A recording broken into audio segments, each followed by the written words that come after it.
Hello and welcome to From No Crypto to No Crypto. This is Blockchain Wayne bringing you another cryptocurrency podcast. Today's episode brought to us by Concierge Club, mobile private key wallet and point of sale solution. Concierge Club makes purchasing easy, safe, and overall process more efficient while costing less, helping to make cryptocurrency mainstream. All right, got a special interview couple today that we're doing. It's the founders of the Las Vegas Bitcoin Meetup. They're known as the Crypto Couple. You can follow them on every social media channel. Erin Nakamoto and Kingsley Edwards. And Erin and Kingsley, I want to thank you guys for joining us today, and really appreciate you taking the time out to do an interview today. Yeah, no problem. Yeah. Thanks for having us on. Yeah. All right, cool. So I guess the biggest thing, I've been following you for a little while, both of you guys, and see a lot. You're heavily involved in the cryptocurrency communities. Whether it's working with projects or influencers. So tell me a little bit about, and maybe I guess we'll start with you, Erin, and go to Kingsley. How did you get your start in the cryptocurrency space? What started you in this? So what started me was I was working downtown in 2014 at a hotel and casino, and they had just announced that they were going to start accepting Bitcoin for hotel rooms and in restaurants. And so the same day that they announced that, they actually gave us a little bit of Bitcoin, told us not to lose our private keys. I lost my private keys. And I actually received a call from Kingsley, who I didn't know at the time, and he asked to put on a Bitcoin meetup. And so that kind of just started my journey. And then fast forward a year later, we started dating. And I've just kind of been thrown into it ever since. Nice. What about you, Kingsley? I heard about Bitcoin back in the good old days. I think I heard before like the initial run up when it got to like $20, $30, and then it crashed back down. At the time I was in actually wealth management. I was still kind of from that kind of Ron Paul scene, precious metals, libertarian kind of background. So I didn't really take the time to really study it. I thought it was just some sort of, internet magic money. And that's what I thought too.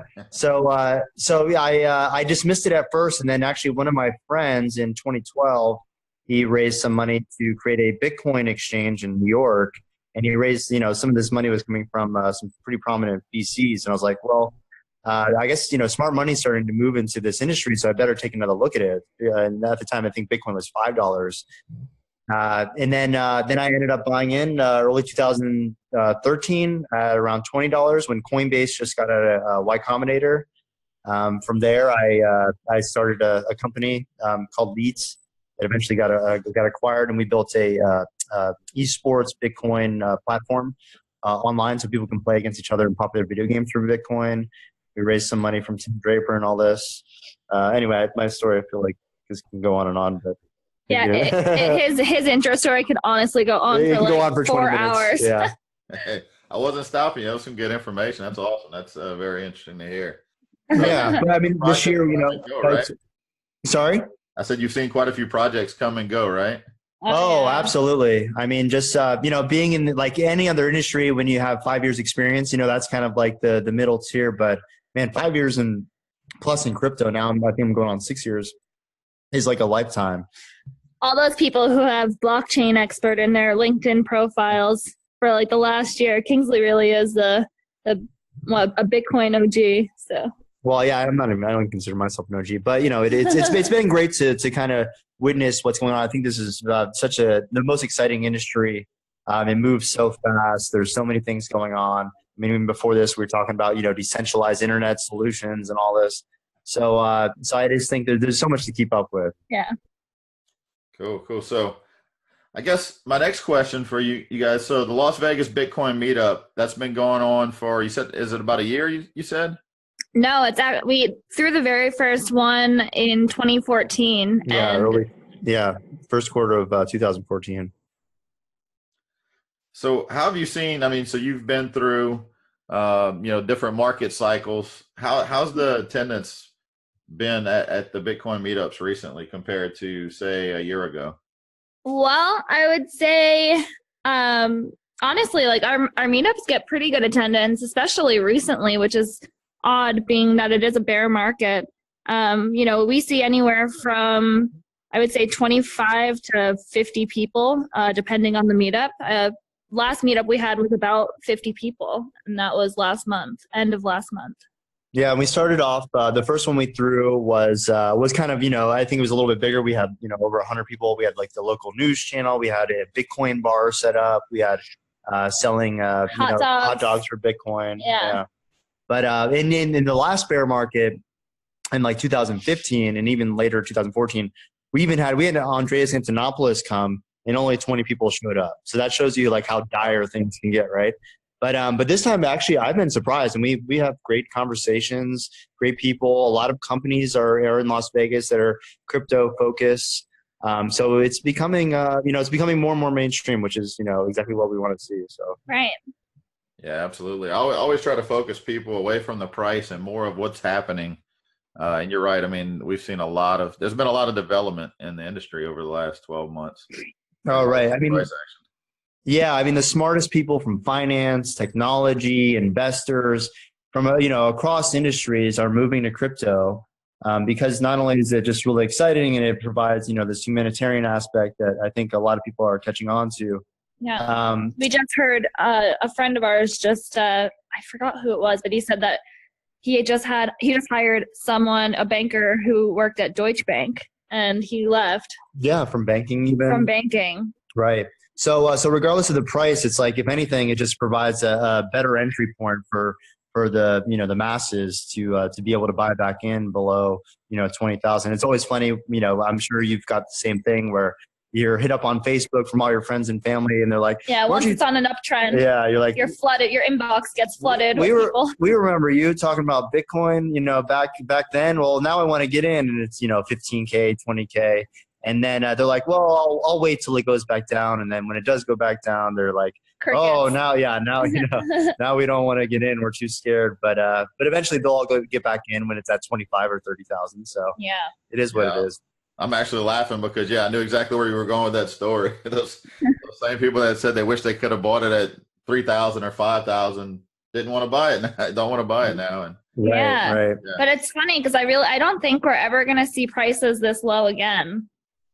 No, I saw a Twitter post. I forgot who made it, but it was talking about, I think it was a brother that, said he was going to buy it at this price and this price. And he said he'll probably buy it at $100,000.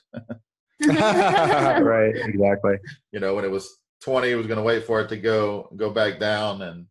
And then every time it dropped, I'll wait for a lower price, and he's probably going to end up buying it at 100,000. So yeah. I mean, this is like my background is being in wealth management and finance, and this is how I initially got like attracted to just investments and found out about Bitcoin. But this is normal with every market. That the thing with crypto is that it's much more volatile because it's a much more free market, and it's just it's very it's very quick. So there's lots of things going on at the same time, and it's worldwide too.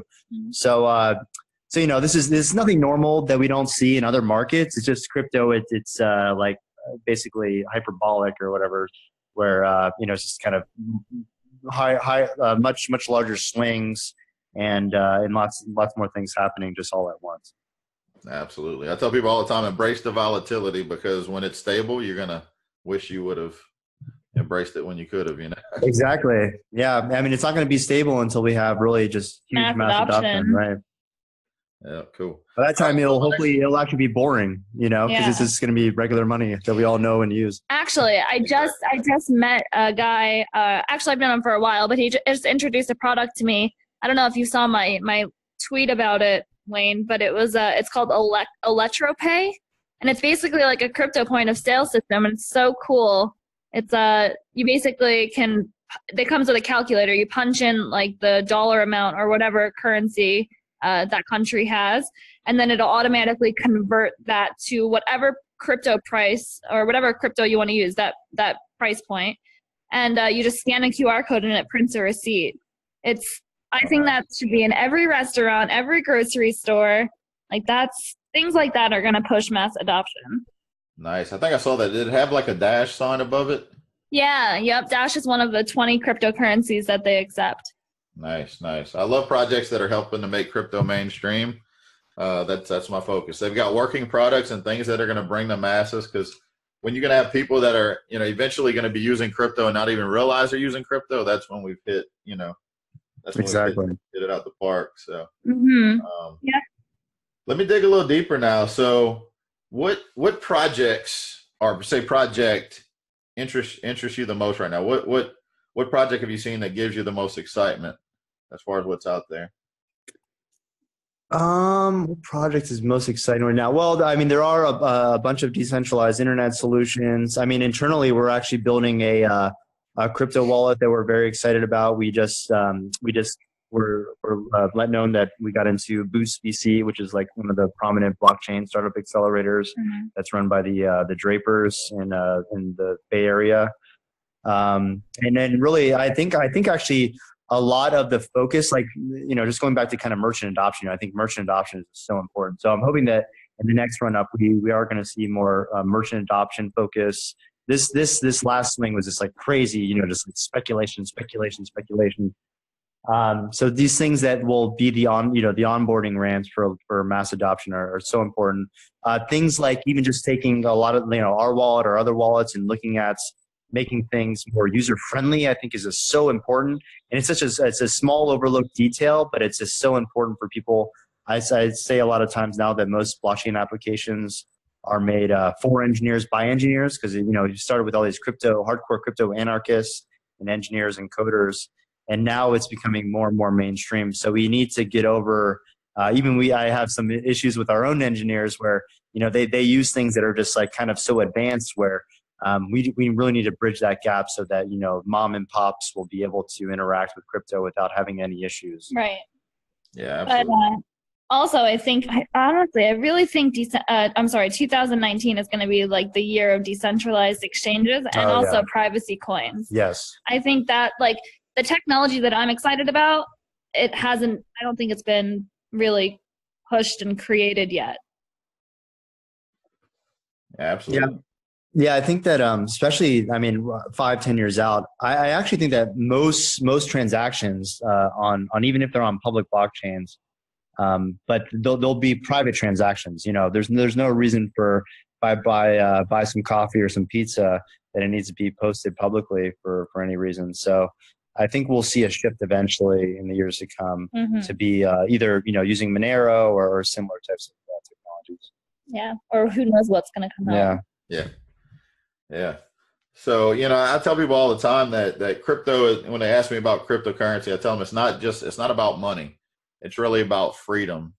And I know you guys are very big into that same mindset, it seems, at least from what I see on social media and a little bit we talked. Yeah. Yep. That's something that I try to push in every conversation. I always say the least interesting thing about Bitcoin and crypto is the price point. There is such a bigger message behind cryptocurrency that so many people don't realize. I really think that cryptocurrency could be the thing to bring down central banking, and I think that's what the conversation really needs to be about, because central banking really is the enemy of the people. Yeah, and we were just hanging out with G. Edward Griffin at his private retreats in California and wine country this past weekend, and he wrote the Creature from Jekyll Island. I read that in 2009, and that was just such an eye opener to see. I already knew that central banks are bad just from being in finance and having to take these state licensing tests and say basically the question is the Federal Reserve good, true or false? And I know which question I have to answer. It wasn't exactly that question, but I know what I have to answer to get to pass the test. How much was it to take that test? Yeah, it's a huge extortion racket. Yeah. But the whole idea of central banks and the fact that this past century it's been the century of central, at least in the U.S., central banks, and also has been the year of all these endless wars. The governments can't fund these things without having access to the monopoly money printing press that they do. So once we cut off those ties and put the power of controlling, each other's money. Back into the people's hands. I think that's going to make a huge difference. Yeah, as corny as it sounds, it really is, power to the people type of thing, and it's a worldwide movement too. Like there's no one out there that's not affected about what's going on now in the currency situation. Mm-hmm. Yeah, it's funny you guys mentioned that because there's the last guy I was interviewing for this podcast. He lives a couple hours outside of London, and he used to work for BBC.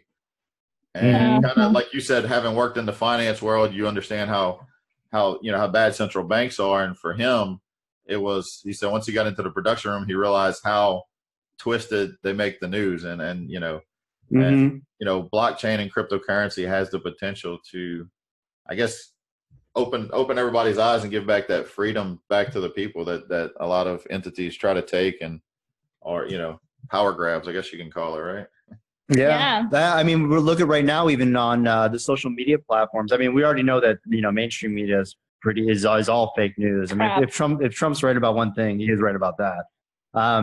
But even with this social media, I mean, we know lots of people that are getting purged for saying nothing controversial. They're just speaking the truth. They're giving their opinion, and it's not like hate speech or this kind of other stuff. So No. that's one thing, with this decentralized technology as well. We're seeing platforms migrate, and eventually there is going to be a tipping point where there's a mass exodus on the current centralized platforms to more decentralized ones. I mean, look what happened. Look what happened with Gab.ai. So that shooter, I forgot what shooting it was. What was it? Was it this past one in Thousand Oaks, or no?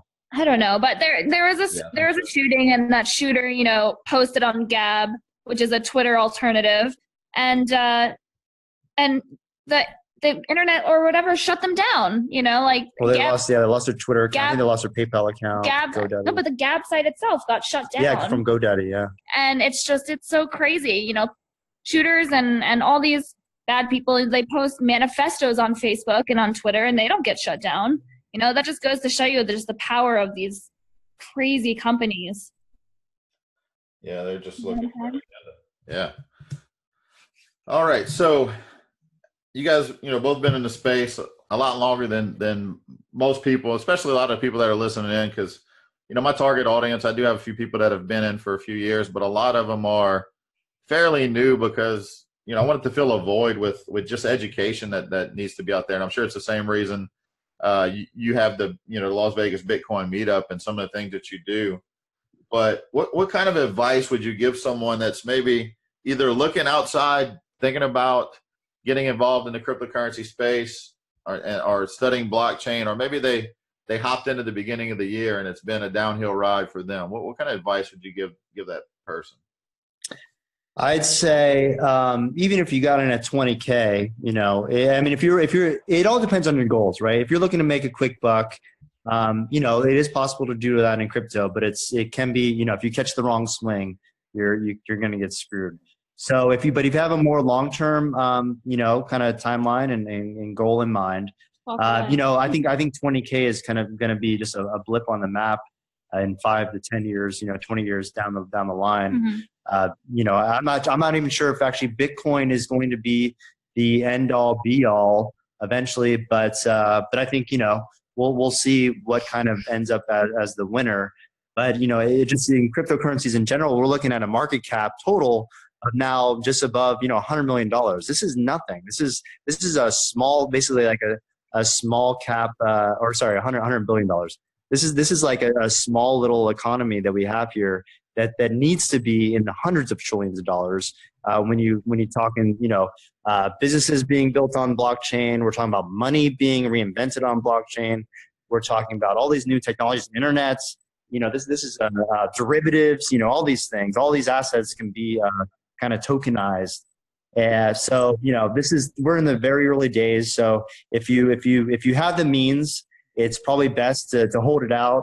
We always say, this isn't financial advice or whatever, because they say that you can't get sued if you say that.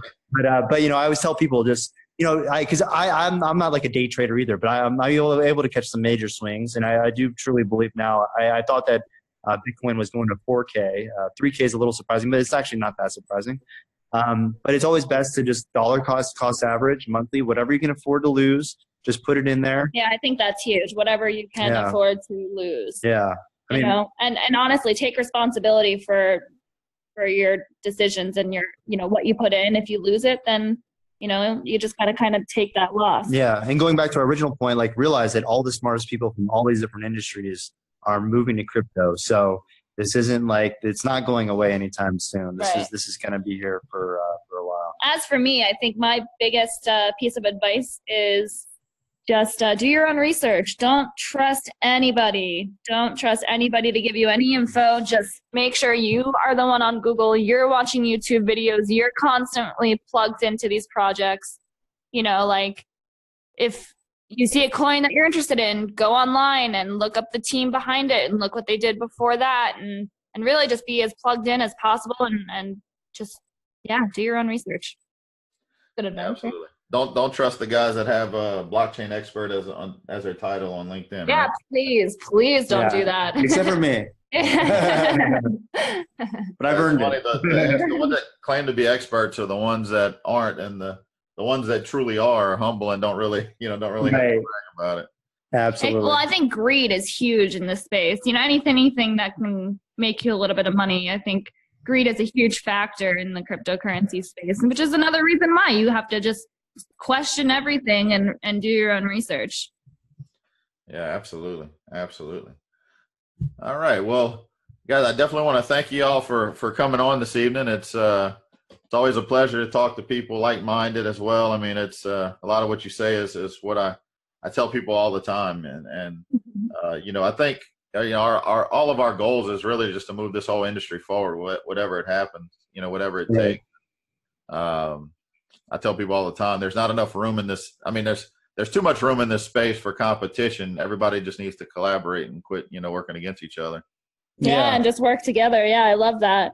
Well, I think Kingsley and I are actually going to be, I think we might make your conference in New Orleans in March. Nice. So we're going to try to get down there. We love New Orleans.